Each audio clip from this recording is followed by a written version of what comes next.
le vote qui aura lieu en 2023 ne sera pas un vote électronique parce que la loi prévoit 3 types de votes. Il y a le vote manuel, comme on a fait en 2006 et en 2011. Il y a le vote semi-électronique, qu'on peut aussi appeler semi-manuel, comme nous avons fait en 2018 avec la machine à voter. Et puis il y a le vote électronique. La différence entre le vote semi-électronique et électronique est que pour le vote semi-électronique, vous avez la machine à voter qui vous donne un bulletin que vous allez mettre dans l'urne. Donc, ce vote-là a des aspects électroniques et manuels.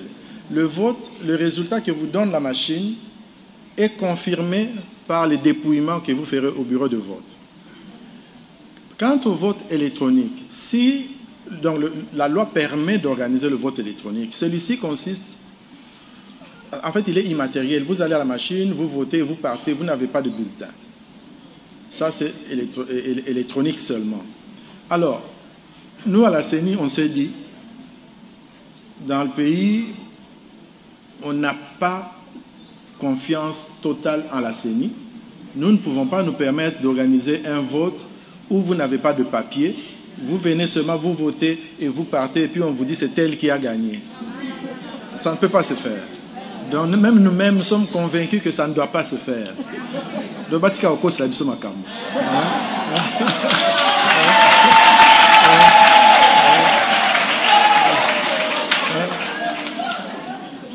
vote que nous aurons, ça sera comme en 2018. Vous viendrez, vous aurez le choix sur votre écran.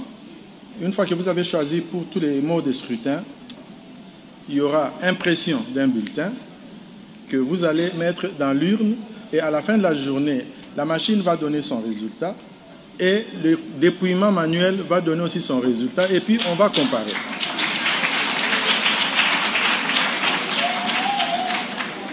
Et puis, une fois que cela est fait, chaque bureau de vote va afficher les résultats.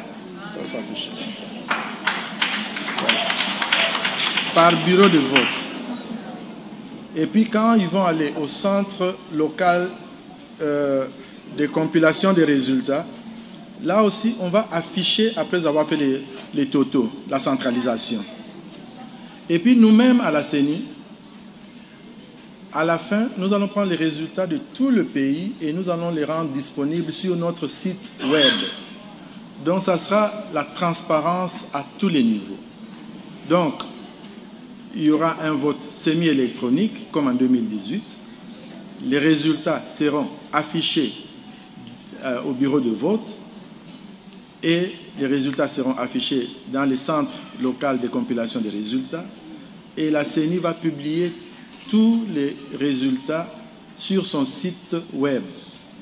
Ainsi, si quelqu'un a un recours, il peut faire son recours sans problème. C'est ça donc.